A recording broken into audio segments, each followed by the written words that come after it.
Hey everybody, Tyler Kuhn here with Savvy STR Agents, and again joined by our very good friend from STR Insights, Kenny Bedwell.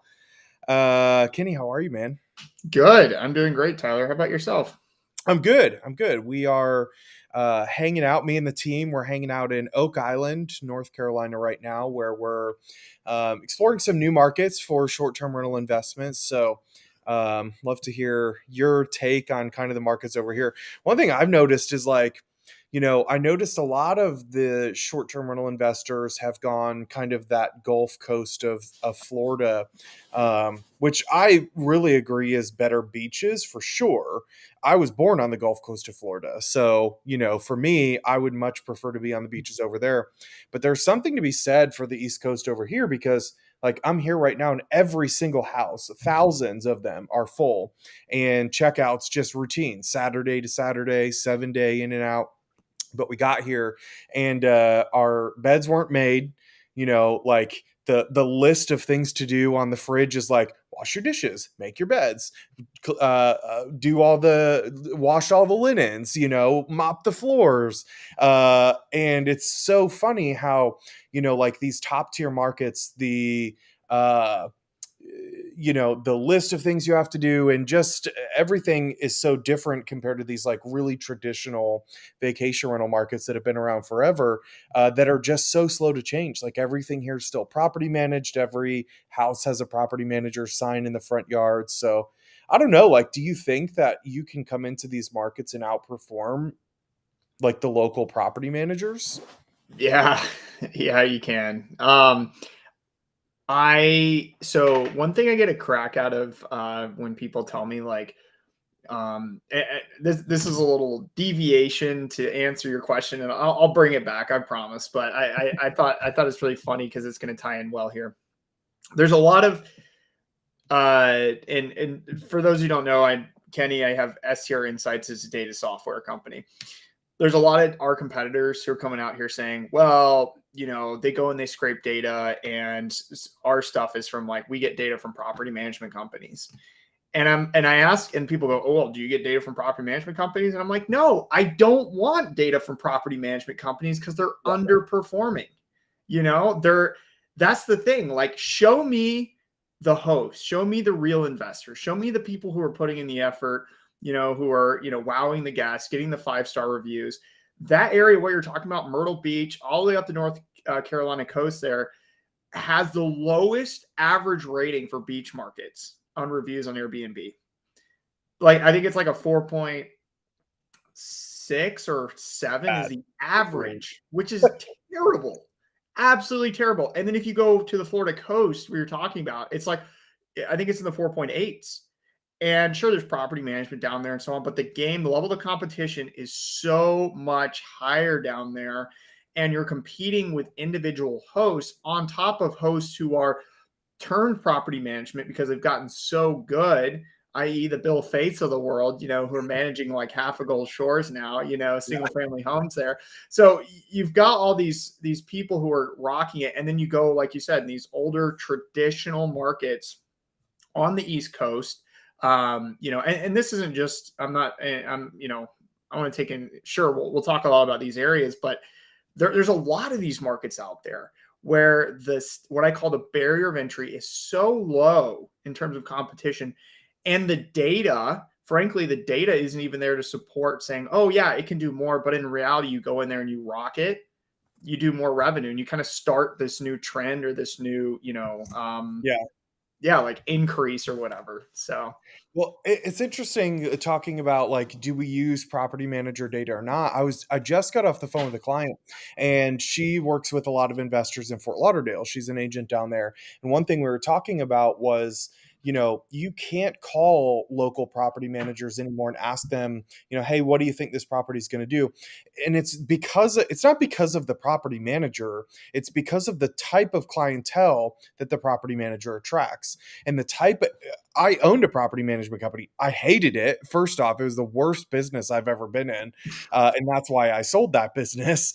But we managed 50 properties, and trying to call and get our owners to put new sheets on the bed was like pulling teeth, let alone Mm, what you have to do to create a super property anymore, right? right. And so we're talking about the type of clientele that property managers have are the people that won't put a dollar into their rental, which we know is required now. And so it's almost like you want to take the property manager data out. You're almost going to get better data. If you're not going to work with a property manager, you want to take out all the property manager data, and the numbers are going to get significantly better.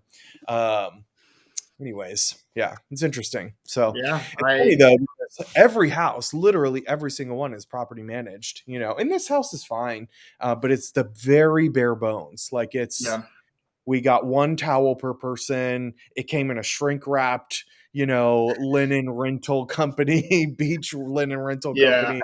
It's so hard. One Uh, ply toilet paper that gets me every time. yeah, Yeah. yep, yep, exactly. So in fact, I was looking at a property out here, and it's really interesting because when I was talking to this person earlier, they said, well, what markets are good? And just like Bill says, we don't invest in markets anymore. We invest in properties. And so is Oak Island the best short-term rental market in the country? Probably not.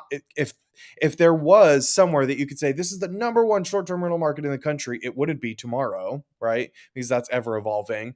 But what I did find was I found a 2-bedroom oceanfront house with a pool. And so I went and I looked, I said, this is really rare. So I went and I looked, and there's not a 2-bedroom, not even a 3-bedroom oceanfront house that has a pool. So I Mm, was looking at this going, now I have the one house where a couple can come with their 2 kids and they don't need to spend 2 grand a night to be oceanfront with 6 bedrooms and a pool and sleeping 20 people. I have the only one. And so I'm filling a niche here. Like it's something unique. It's something nobody else has. It's something that would be hard to replicate. And so I'm looking at that property to buy for myself because it's the only one of its kind, and not even just of 2 bedrooms, but 3 bedrooms too, which I thought was really interesting. yeah, yeah, that's a really good point as well as fine filling that. In a lot of markets, we think of bringing in uh, properties that are luxury, and that's like filling that niche, and we're seeing that too in older markets as well as when you bring in a luxury property or a property with a pool or a big value add that it hasn't been introduced to the marketplace before, what kind of effect does that have? And a lot of people get nervous about that because there's no data, right? There's no, like you said, there's no 2 bedrooms, 2 baths with pools that are beachfront in this area. Like that's just not there. And people get nervous and they're like, I don't know. And they tend to run away from it. But I see experienced investors gobbling those type of deals up because they see the potential, right? They see, hey, you know what? I know this works in this market that's nearby. Therefore, it has a high chance, a high probability, and I'm willing to take on that risk. And so, and most of the time it pays off well for them. So, Yeah, yeah, exactly. Cool. All right. Well, eventually we get to the topic we're actually supposed to be talking about, which is appreciating appreciation, which I thought was a you really got cool to have a title. warm up, because people start to join, and I don't even know how many people are watching, but could just be us talking, but that's Yeah. Yeah. okay. Whatever. I always find that, like, even if we don't have a ton of people viewing, I always get a call from somebody that says, I found so many nuggets, just from having a Yeah, people conversation. watch later too. Yeah. Kind of cool. So appreciating appreciation. So Kenny did this small presentation, but it was so impactful. Like for me, it put into words and actual visual format what was so interesting to me about trying to explain to people how much they're truly going to benefit from one of the best pieces of investing in real estate, which is appreciation. Investing in short-term rentals, the cash flow can be really good, right? But there are other benefits at play. And I tell people this all the time, like you can't always make money on every single part of a real estate transaction. There's so many investors out there, and to me it's the novice investors that where they want to make money is on the buy.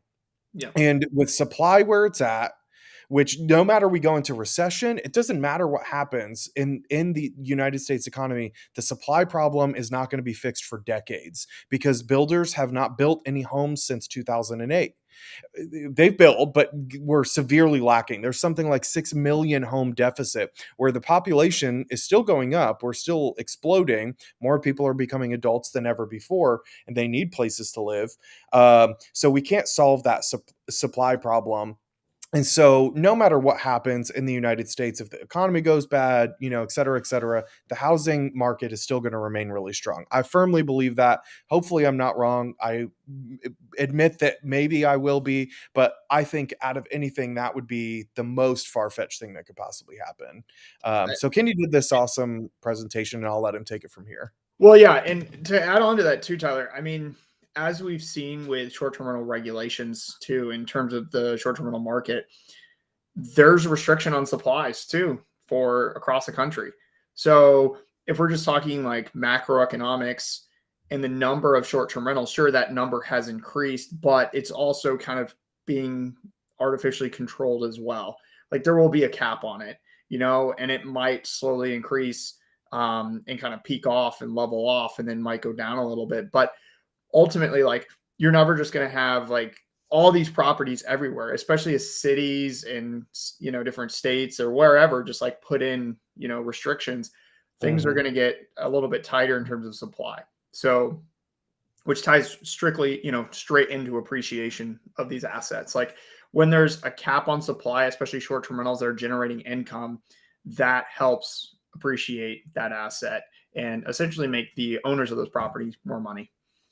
Yeah, exactly. So you had some cool numbers, some data. Yeah, There yeah. was some Just show an some sort of example. cool graph or something like that you had. So Let uh, me see if I can share my screen. If it'll let me. Let's see. Go back to this. Can I present share screen? Yep, I can. and guys, if you have any questions, comments, concerns, successes that you want to celebrate with a group, please post them in the comments. And we'll see it here. We'll be happy to go over anything, answer any questions, whether it has to do with what we're talking about or not. Kenny and I have never been accused of not loving to drag on a conversation about short-term rentals. It's pretty much, I know all I do. I know it's pretty much all Kenny does when he wakes up, eats, sleeps, dreams, everything. So yeah, shoot it to us in the comments. Great. So, and yeah, like Tyler said, if you have questions, feel free to put them in the comments, especially as I go through this. So this was a property that I'm not sure if it's still on the market. I don't know what its deal is. It might be in the ocean by now. I don't know because it's in the Outer Banks. But this highlights the impactfulness of appreciation. So when we as short-term rental investors invest into a property, we really get kind of, three main benefits, and that's cash flow, appreciation, and tax savings. Now, we never buy properties purely for appreciation or the tax savings. We always want the property cash flow, cover the expenses, and make us some extra money on the side. A lot of investors only focus on the cash flow. They only look at deals from a cash flow perspective. And what ends up happening is they don't take into account the level of appreciation that is happening in a particular market for a particular property they're evaluating. So I see it all the time. I'll see somebody say, I'm looking at this property. I'm looking at two properties, one in the middle of nowhere and one on a beach market. And the returns are exactly the same.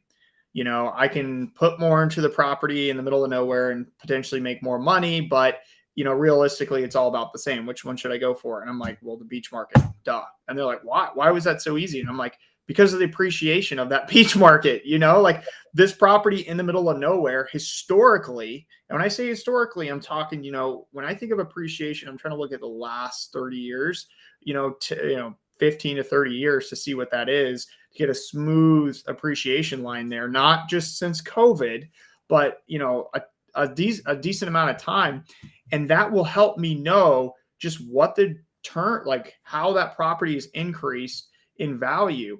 And so what I find is in beach markets, it's actually really high. I mean, literally you could buy a property and it not even cash flow, but let's assume there's no expenses with it. So it's like net, it just sits there and you're not cash flowing and you don't have any expenses with it. You own it outright or whatever. A lot of beach markets, it appreciates the same as a stock, like the S&P 500 at like 8% per year on average over, you know, a 30-year span. So like you're not even having to do much. You're owning this asset and it is making you money without you having to really do anything with it. And then you take into account the cash flow and then obviously the tax savings, and boom, the investment, the actual true ROI on that property explodes. And a lot of people don't take that into account. What I want everyone to understand from this is that appreciation is really how you make your wealth in real estate. It's not the cash flow of the property, it's the appreciation of the property. So let's take an example and here and dive into how that's possible. So this property was for sale, and I at the time I believe we were thinking it was going to do about $100,000. Now this is obviously beachfront. You can see where the water comes up to it, and it was, yeah, we estimated around $100,000 of gross income per year on this property, which not a terrible deal. Now the after expenses, and I kind of have a rule of thumb back of the napkin. I'm sure with insurance and other things, it might be a little bit less, but for most short-term rentals, and let's just use this for this example, it's about 30% of your gross income will be your net profit. So I'm talking after expenses, debt, so like your mortgage payments, insurance, taxes, all that fun stuff. And running a property, a short-term rental property, 30%, assuming you're self-managing, 30% of all your gross income will be your net profit on average, is what I'm saying. So we're expecting about $25,000 to $30,000 will be profit on this particular property here. Now, here's the thing. If we just do a little bit of math of the cash flow, let's say that this person owns this property, they buy this property, and we'll keep it simple for my purposes, at least doing simple math over here. But we'll say the person makes $25,000 net profit each year. So $25,000, they own it for 5 years. So after 5 years, they would have made $125,000 in net income. All right. Mm-hmm. So probably got their money back or around there, for what they bought the property for, assuming that they don't have to put a whole lot into it. But, assuming they got their money back in 5 years, that's great. Cool. I just have, this property that I haven't, I've got my money back. Now I can buy the next one. But if we look at the appreciation of the asset in 5 years, this market, the appreciation isn't 8%, Tyler. It's only 6.1%. But assuming they buy it at this purchase price and they hold on to it for 8 years, it appreciates at that interest rate, because it's compounding, at $357,000. So that's almost 3x, right? Yeah. 3x what you just cash flowed in 5 years. Okay. And then it doubles, almost like more than doubles if you hold on to that property for 10 years. And so, and with the cash flow isn't compounding. Cash flow is what it is. So at 10 years, you've only you've cash flowed $250,000. But look at the appreciation of that asset in 10 years. That is incredible. Now, I know these are shorter timelines and markets fluctuate. And it's like, well, what happens if this is, sure, I get all that. But if we're looking at the trend, the 30-year trend, it's 6.1%. And you're doing the math here, and the appreciation is impeccable. Even if it was $500,000 in 10-year period, that's still double what the cash flow was in the same amount of time. So your wealth in what you can do with this and grow your portfolio and how you scale. People are always asking me, Kenny, how do I scale? How do I get the next one if I have to wait 4 or 5 years just for the cash flow? And the answer is the appreciation, leveraging appreciation of that asset to get to the next step, because this is where wealth is made. Well, and you've got this 357K now, and what you do is you can turn this into more cash flow and you can Right. double down. And now after 5 years, now you've got two assets that have the 357,000. And then you have three assets that have the 357,000, and then four, and then five, and then six. And now you're like a crazy multimillionaire you never would have expected to be there. Which is why I always tell everybody 20-year-olds, I mean, go, just buy anything you can possibly get your hands on. Yeah. Yeah. I mean, it's one of those things where you just, it's hard to kind of visualize it when you're buying the property because we're so focused on like, well, how much can this property make? And it's one of those things where it's like because appreciation is never, it's not guaranteed, but it is a part, like, once again, going back using historical numbers, it technically like kind of is guaranteed. It will appreciate over time. Historically that's been proven. But Yeah. we I mean, just if get so history caught repeats up in itself, like it's not then this yeah. hard number that you get paid out that we forget, that it's a part of the deal, a part of the ROI, the return on your investment. So Yeah, yeah, yeah, exactly. Well, and you're taking into account when you look at 30 years, you're taking into account the downturns. So if somebody says, "Well, what if there's a downturn that happens?" We've already taken that into account. That's where the 6.1 comes from. Because if you took the downturns out, it would be significantly higher than the 6.1. yeah, So like year over 6.1 year, is it's not like happening, taking into 20%, account those downturns. right. And I think it goes back to like a lot of people getting caught up in timing the market too. I hear that all the time. Okay, well, now's not the right time to buy. Maybe in the fall, maybe in the winter. And you're like, like, you're People never have going been to saying time that the since market. 2020. Yeah, I know, right? Seriously.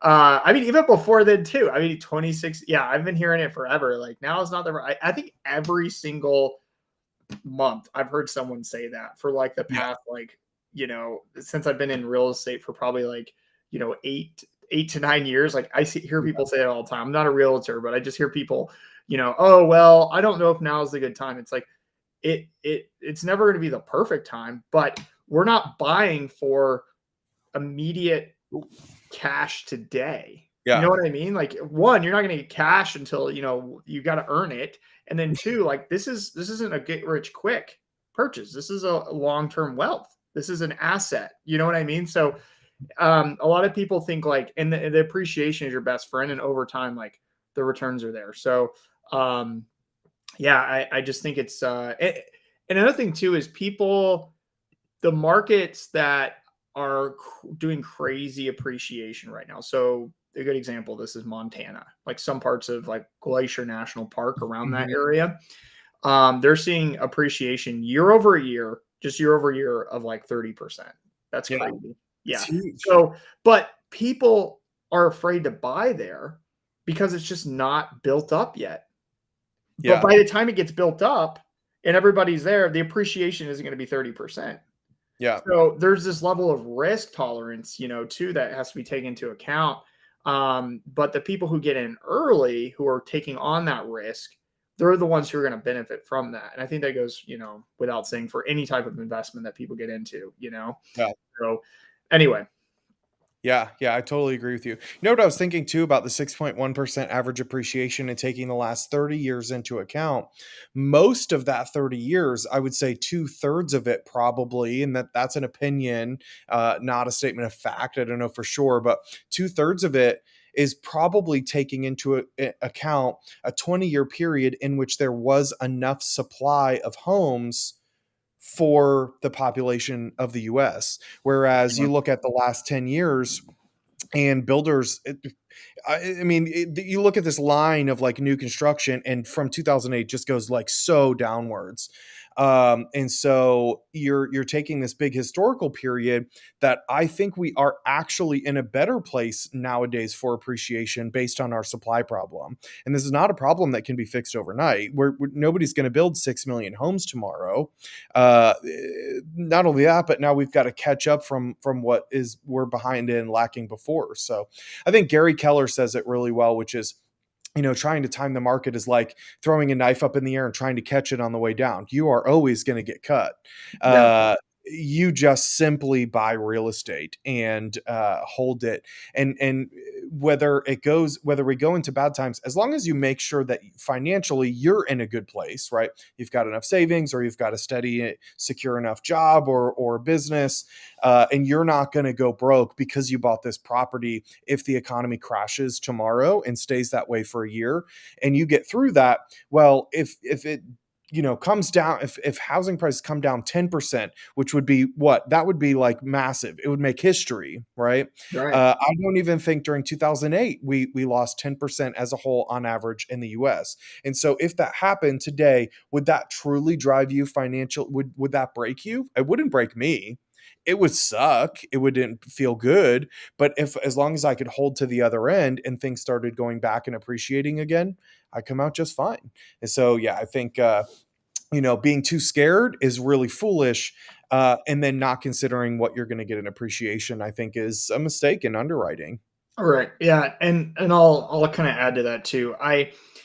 There's a lot of people, Tyler, who are um playing with fire in terms of purchasing these houses. These especially vacation rentals. I hear it all the time. Like I was talking to somebody, they bought a property in a beach market, and they were doing okay. It was their first year, and they're like, Kenny, we're trying to scale. We're trying to quit our W-2s. Like, this is our plan. We're going to buy the next one.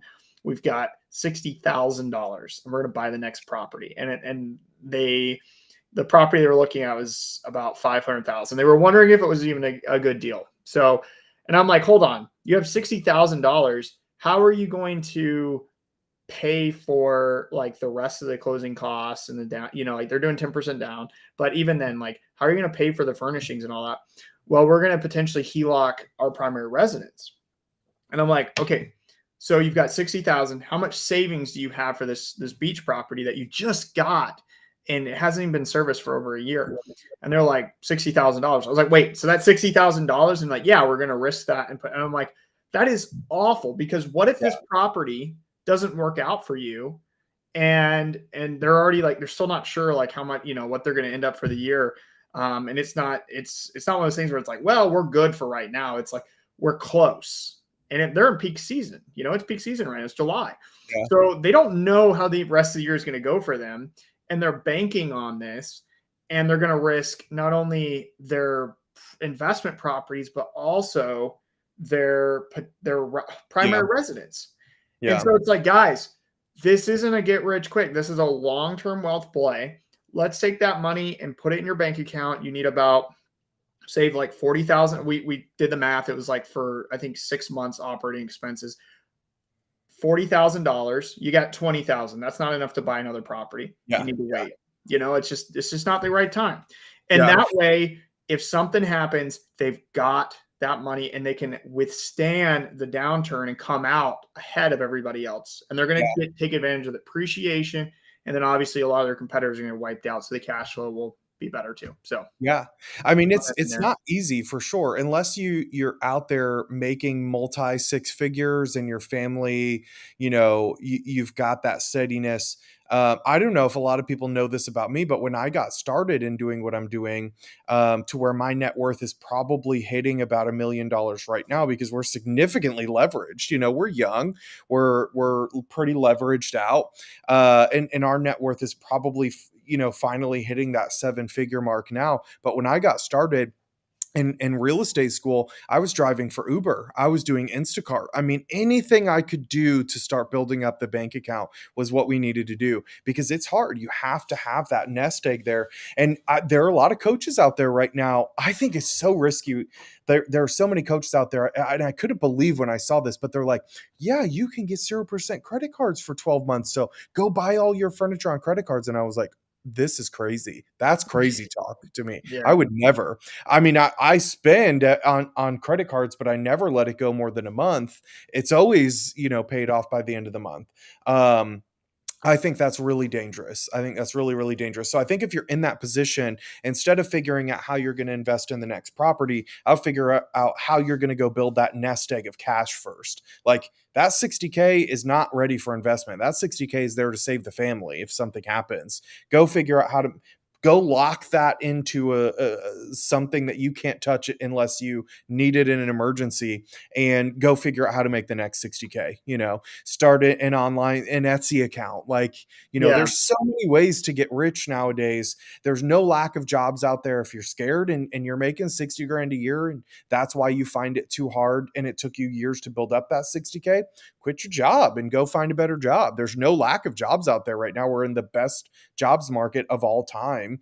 So go out there and figure out, where you can find a 6-figure job. I don't have a college education. I don't know if a lot of people know this about me. I don't even think you probably know this about me. I dropped out of high school in 10th grade, right? And I made $1.5 million last year. This isn't to brag, but just to give people, some perspective on what's actually possible out there in Yeah. the world.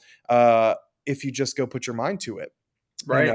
And it wasn't, I mean, I can remember a decade ago, in my early 20s, not having enough gas money, just getting fired from my last job, losing my apartment, and not having enough gas money to drive back to my parents' house, and, went through that and picked myself back up and, put myself back into another business and just got out there and tried, and it started over. Yeah, that's awesome. Yeah, thanks for sharing that, man. I think that's inspiring for everybody, including myself too. You're right. Like there's always another way to make money, whether it's on the side or you finding another job or elevating like where you're currently at. I mean, I feel like a lot of people feel stuck, but in reality, there's a lot of options out there. And it might just take some educating yourself. How many people are actually taking the time to learn every single day? Are you learning something new? Listening to podcasts or audiobooks or reading books. Go far as say reading.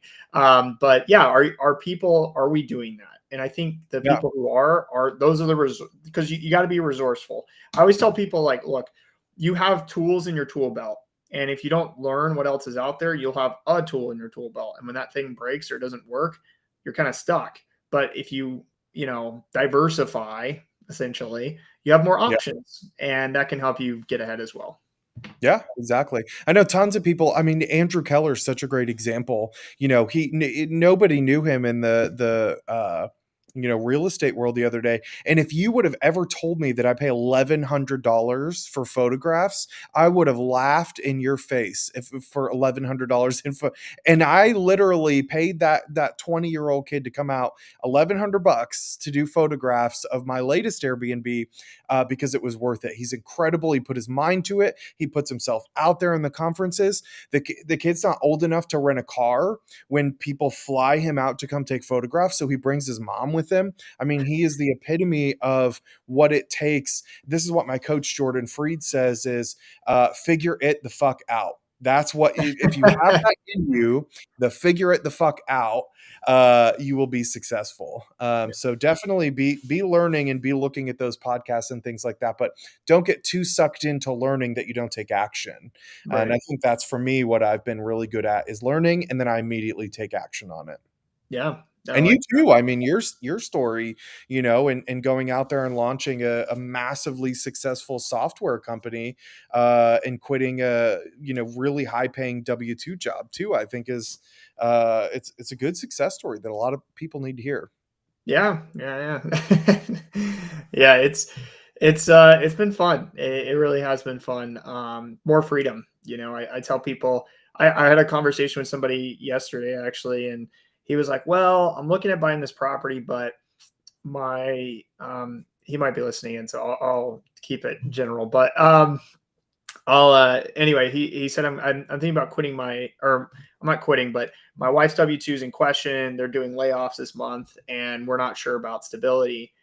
And I'm thinking to myself, and I'm like, and he's like, well, once we know that she still has her job, then we'll feel more stable. And I'm like, how are you feeling stable when you don't know if you're not going to have a job? Like you just said, like they're doing layoffs like throughout every single month. It's like, how is that stable at all? You know what I mean?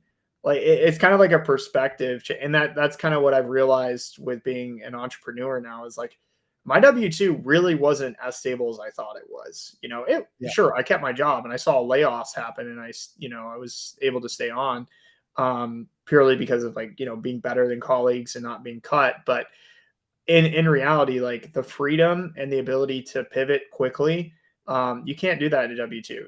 It's like you get fired, up, got to go dust off the resume, go put those in, go do the interviews.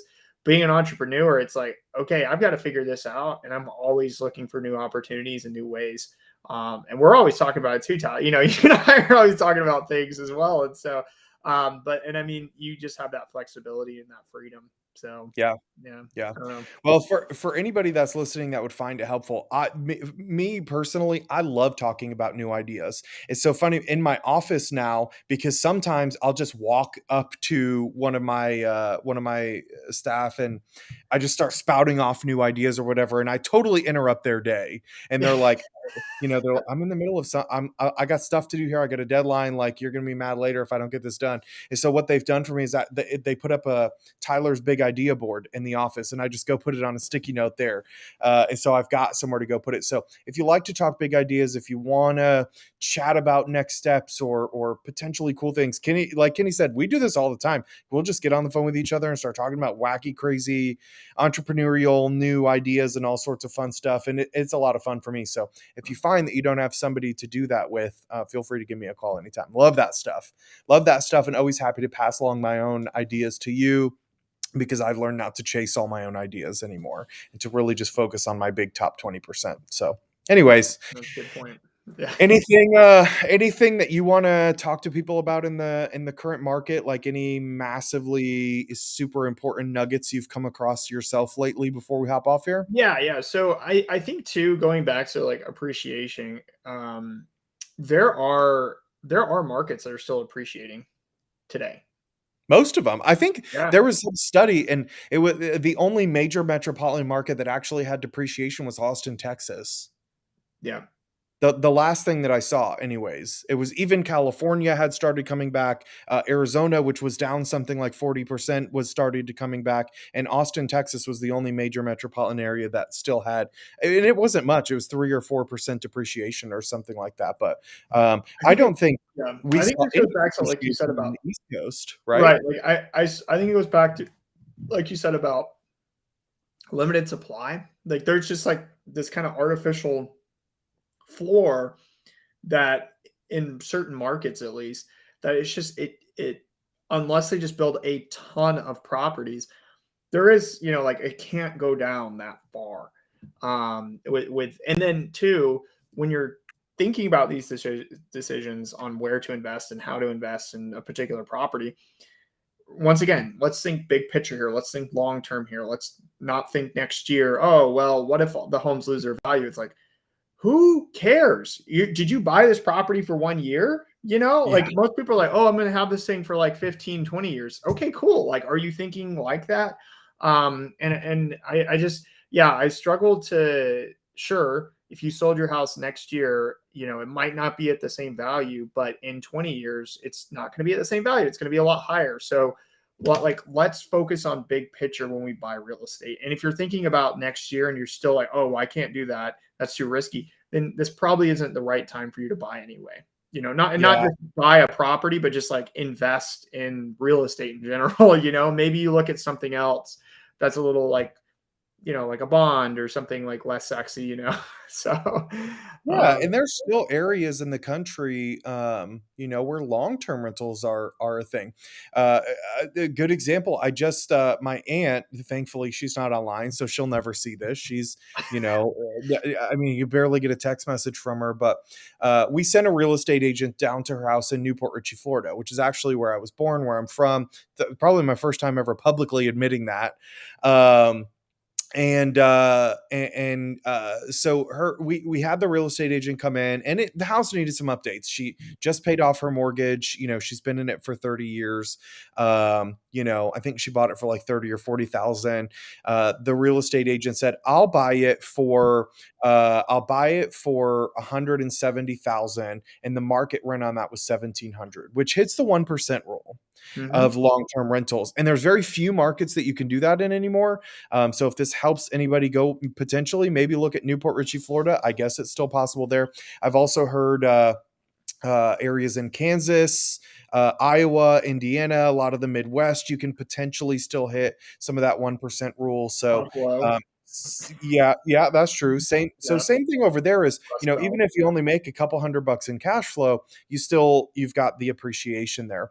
What's interesting though is, I got into this back and forth with somebody last night, and I guess he was a lender or something like that. And he goes, the number one rule that you have to do is you have to underwrite properties as an LTR first, and then they're going to work as an STR. And I said, respectfully, I totally disagree, because the delta between an LTR and an STR nowadays is just getting too far apart. Yeah. It doesn't work anymore. Unfortunately, I wish it did. The logic of that makes a lot of sense because you've got multiple exit strategies. So I'm not saying it wouldn't be logical. I'm just saying I don't think it's possible anymore. Right. Because the properties that are making the most money are $850,000, and they're you're not going to get $8,500 a month in rent for that thing. Nobody's going to pay that. No. They'll just live in a cheaper house. Yeah. Yeah. Exactly. It's like, yeah. That was pretty dumb. The thing is, it worked a couple years ago, Right. and at lower interest rates, at lower purchase prices, it worked a couple years ago. But and I would love for somebody to prove me wrong on that. 100%. I'm always willing and ready for somebody to prove me wrong. Maybe like in an urban market. I get what he's saying in an urban market. But yeah, definitely not in traditional vacation markets. Does that make it all sense? So Yeah. that'd be the only place I could see like, okay, like sure, but and it would never in an urban market too, like I'm in one, like they're not gonna appraise it off, vacation rents. They'll appraise it off of long-term rents or just like housing comps in that market, Yeah. So but in that I get, yeah, in that case, it's like, okay, that's just how it is there. Mhm. It is what it is, but you still have short-term rents are going to be 2 to 4, maybe even 5x what long-term rents are in those Yeah. markets, and you can't Yeah. like how do you, Yeah, exactly. The long-term rental is just not right. gonna cover it. That's the thing. You have to spend too much. And then you have to spend too much on design and amenities. Like, if you come at it from that angle, I think then you're gonna come at it as, well, let me spend the least amount possible I can to make it a short-term rental, which is what a lot of people did in 2020 and 2021. And We're all still those trying to people do right that. now are complaining that their places are not booked up. And I'm so sorry to tell them that we are stealing their market share. It's not that the Airbnb market has crashed. It's that with launching our super properties, we're taking their market share. All their guests are staying at our properties now. So sorry. It's just business. It's not personal. Right. But you can level it up. Go out there and level it up. I had a client today come tell me, well, we bought our first property. It's 5,000 square feet. It's 6 bedrooms. It sleeps 14 people. She sent me a link. She said, but we want to buy another property. We want to buy one by Asheville. I said, do not buy another property. You need to go renovate that one. And totally respectfully, I would never stay there. Looks like crap. You need to go put that money into that one, and it's going to be a much better investment than buying another one. So yeah, Yeah. Or cool. sell that one and get a new one that you put the That's money true. into. Yeah. But put the money into it, right? Yeah, exactly. So, All right, okay. guys. Well, Kenny, thank you. Good to see you Yeah. again. Yeah, it's good to be on and chat about it. So no one talks about appreciation, right? We need to appreciate it every now and then. Yeah, you got to appreciate that. It's a nice little cherry on top. It is cool. All right, guys. See you soon.